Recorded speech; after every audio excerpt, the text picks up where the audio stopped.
Hello and welcome to Uncle Owen's Barbecue. I'm Dr. Afra and this episode is all about variants we don't have from characters we know very well. I myself have 2 releases in 3 3/4 inch, and both outfits are the same because both figures are identical. But most of us have our own unique look. What the French call a certain... I don't know what. The term is haute couture. And this game usually plays out one way, so I'll accept the differences as they come. Because this isn't about me. It's not about you. It's not even about us. So no matter if your taste is more the deep space design offering no support, the Tatooine summer line that debuted with little fanfare, or the creative liberties taken with Royal Naboo garments that are sure to get you on the best dress list of any after party. Did you ever think that maybe there's more to life than being really ridiculously good looking? To elaborate, this episode is going to explore characters Anakin either loved or helped in reproducing. So without any further ado, please allow me to serve you a Skywalker family recipe of today's special. The Force is strong in my family. My father has it. I have it. My sister has it. We begin with Padme wearing a Loyalist Committee Senate gown.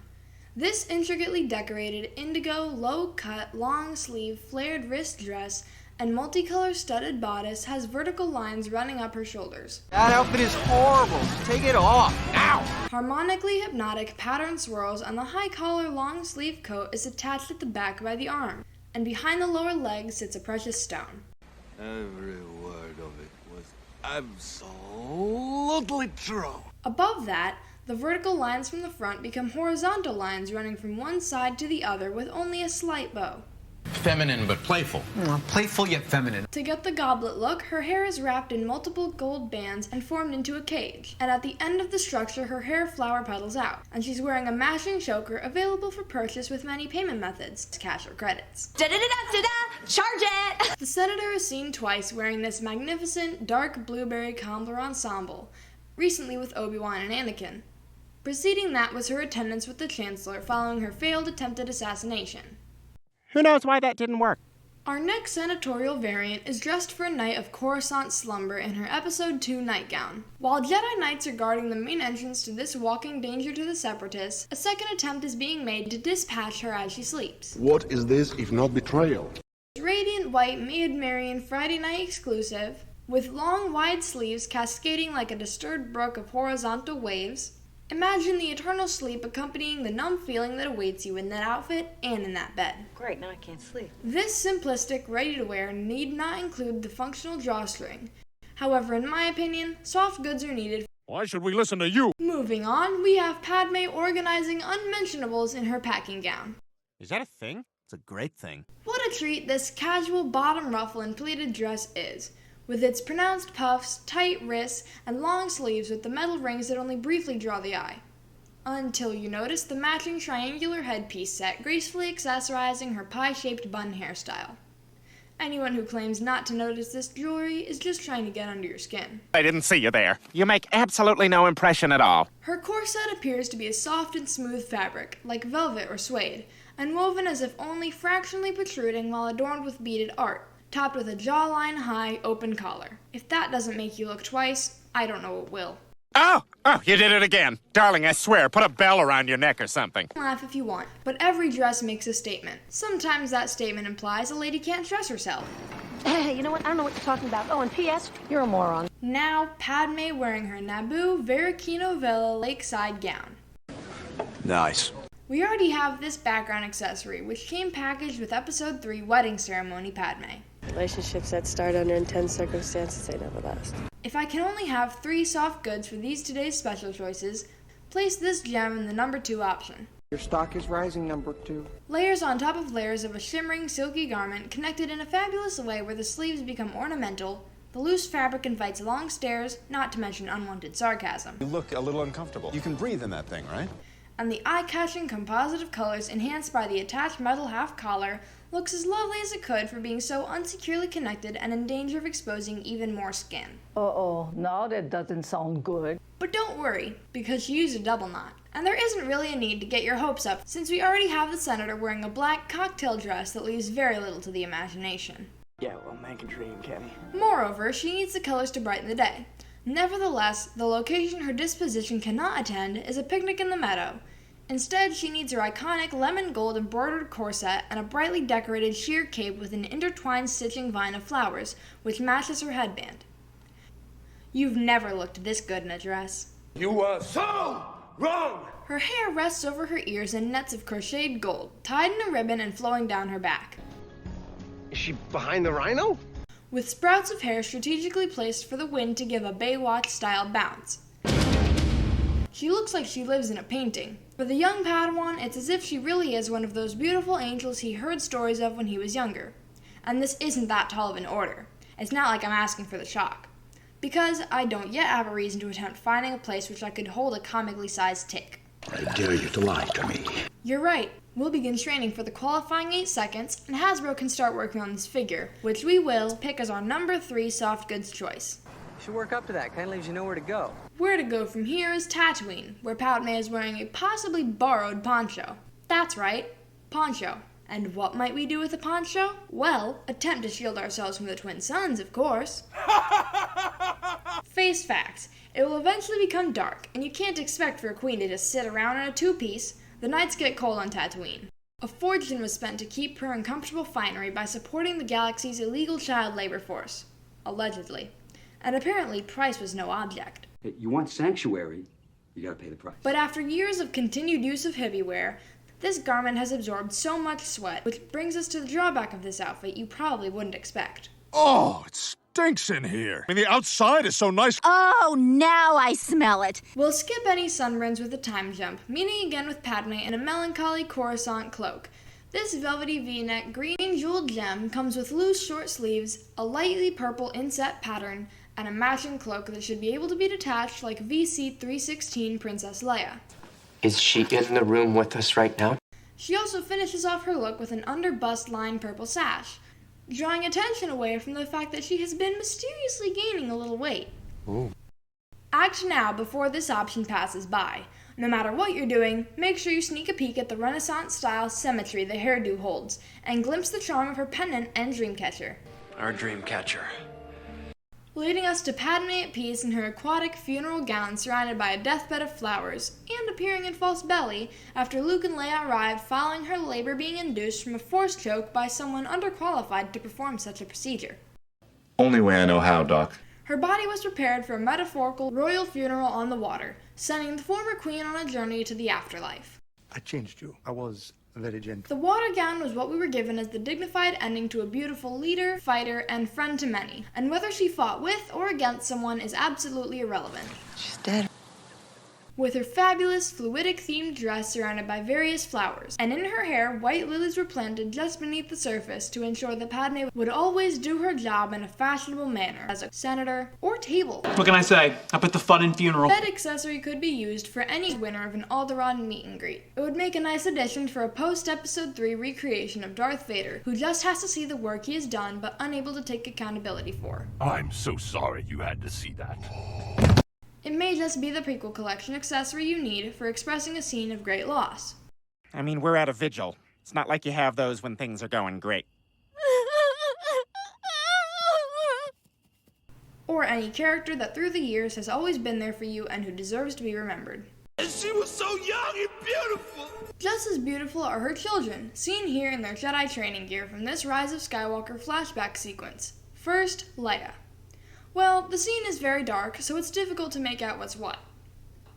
'Cause it's very dark. Okay, so far it was very dark. Yes, it was. Both are gloved, and the patch Leia wears contains 2 red block, stacked, 1 blue block, bottom, and 6 lines vertically next to one another. Try not dancing to that tune. Or get caught trying not to dance to that tune. What the hell is this? The design appears rebel, almost like a Hoth jacket, and her helmet has a face shield and red circle on her left side forehead. Like her sibling, she is also seen wearing a black belt with a lightsaber hook and an octagonal belt buckle. Yeah, well, there's no accounting for taste. Leia's top, worn under her belt, doesn't seem to exceed more than a few inches past the belt, and she's wearing a red neckerchief. Oh, she doesn't want the color red. We can't make the picture without the color red. Which leaves Jedi training gear seen with a longer and wider outfit than Leia, with a jacket like Cruella de Vil, and perhaps even a fancy tail like Neo from The Matrix. His jacket appears to be just as long as Leia's in the front, but again, it's hard to see. It was very dark. Yes, it was. Luke does not have a mark on his helmet, nor does he have a patch of any kind, but we could investigate this character's excellence ourselves. It's in there and in need of our attention. You get out here right now! Luke is not wearing a bandana around his neck. However, his V-neck collar is being worn on top of a white turtleneck. Both Leia and Luke's blast shield visors are able to pivot better than an old garage door being used in a manner other than directed. Maybe it's a small scene that doesn't warrant much attention, but everyone loves something about this franchise and this character. Which brings us closer to complete as far as this character is concerned, but only slightly. We still need Luke as a 9-year-old from Obi-Wan Kenobi. Just like that, another Skywalker kid's story isn't over. Now, there's no need to leave Tatooine yet, as there are some who wish that they never would have departed in the first place. The minute he left his home world, I completely checked out. Similar to Leia from the same show that we've previously requested, we also need a Luke. The toy T-16 will probably end up being repackaged with him, not that it hasn't before. It was theirs all along, and all you're doing is giving it back to them. And as opposed to his aforementioned sister, this character doesn't need any variants. One simple release will do, and I'll even accept an exclusive Family Heirloom Collection 2-pack. I don't care what extremes you must go to. These siblings are needed, and someone needs to bring them to us. Oh, what's going on? Back to sleep. Oh, no. Mom, whatever you're thinking there, whatever you're doing, please, just don't. Luke need only have the karate gi and khakis. Just don't forget his pocketbook or his trusty utility belt. That thing is stocked with the same thing given out at Burning Man. Meanwhile, let's administer these bravery tablets. Following that, we have General Leia Organa Skywalker Solo, wearing purple, gray, and tan with a makeshift vest, which is probably the best military uniform addition behind the shoulder cord. It's not true.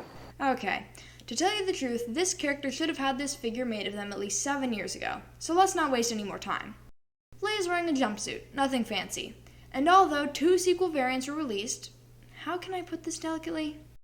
You look like over twice. With the cuffed sleeves indicating that she means business, I sure hope the barista working for the Empire didn't use bantha milk when making her low-fat, extra-whipped tall chai latte, or our favorite Disney princess is gonna affect a bottom line with some letter writing. This looks extraordinarily bad. Don't underestimate the determination of someone who's known nothing but loss for their entire adult life. If that doesn't let you know that she's ready and capable of such an act, a big hint would have been the practical joke-sized ornamental belt buckle that she either scoured every tourist novelty shop to find until she eventually bought it, or just shoplifted it.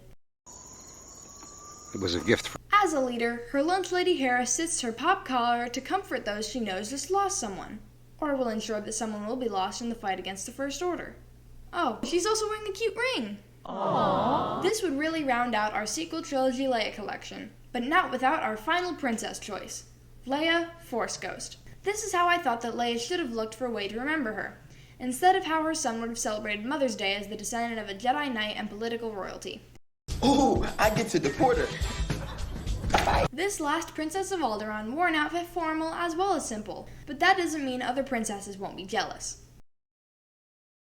Now in a serene appearance that is both similarly simple and eternally at ease, we notice a cloak that seems to wrap around her shoulders and head, and when giving this thought, it does not need to be removable. Wait a minute. What are you talking about? Regardless of any amenities which follow its presentation, let's all hope for an open space existing behind her neck and inside the wrap.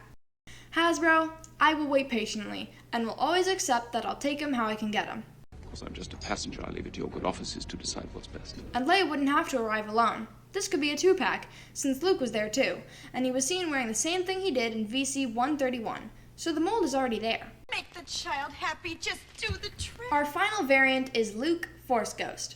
It could be even a bigger knockout of the park, using the same process as the Black Series and/or Force Ghosts. But get ready for disappointment. Hold on, not so fast. Because just like a needed third installment to a much-loved story, this might be teased for longer than necessary, and with very little positive result. Now you know what we're dealing with. But to encourage Hasbro with a high note, there's a good chance that people will want 2 of this figure since he was seen in 2 separate episodes. Just like you can use Spirit Yoda from Return of the Jedi for The Last Jedi. Alright, yeah, no, that does sound good. Yeah. If you have just tuned in, it's that time again to run through the aforementioned list, and delight that while our limited time together is almost up, it's not over yet. That's what Andrew Cunanan wrote in his high school yearbook. Padme, Loyalist Committee Senate gown. Say, man, your mommy dressed you up like that? Padme, Episode 2, Coruscant nightgown. She sounds hot. Padme, overdressed in a regal packing gown. I would like some new clothes. You get to dress nice. Padme, Veracino Villa lakeside gown. You look really good. Padme, Naboo meadow picnic dress. You are so beautiful. Padme wearing the possibly borrowed from Beru Tatooine poncho. Ain't nothing but something to wear. Padme with the ineffective with child concealing Coruscant cloak. I think there's a pretty sizable ass there, yes, sir. Padme water dress deathbed of flowers. Somebody remind me to cancel my Ambien prescription. Luke Skywalker apparently a ginger at the age of 9. Watch how hard I could punch. General Leia Organa Skywalker solo. I'm not gonna wear this unitard, period. Leia with her intimidating Jedi training gear. Oh, I so pity the dude who pressures her. Luke catching a sucker punch in his Jedi training gear. Why would you do that? I was trying to help you! Leia in the form of Force Ghost. I hate to break this to you, but you're dead. And the other Wonder Twin Force Ghost Luke. That guy's life is over. With so many unreleased figures out there, it's only a matter of time before we get the ones you want. One doesn't get. Like other figures we've had on today's special that have seen a release, such as Cobb Vanth, Morgan Elsbeth, Deidre Miro, or will see a release like Braid and Senny Tonica. Who am I nudging? There's no one next to me. We look forward to having every single listing we announce in tangible form. I hope this installment gave you something you didn't know you wanted. If so, there are a few things I need your help doing. You can like, subscribe, comment, and don't forget to hit that bell. But don't hit it too hard. It could break and everyone needs a share. Which brings me to this final assessment. That's one more. Duh. And it's a good one. You've been a fantastic audience, and we are so thankful that of all the channels and all the platforms you have access to for entertainment, that you chose Uncle Owen's Barbecue. But now that you know where to find me, I would like to see you back next time. Oh, she would, dude. She would. Thank you for visiting Uncle Owen's Barbecue. I'm Dr. Afra, and congratulations on finishing a family-size order of today's special.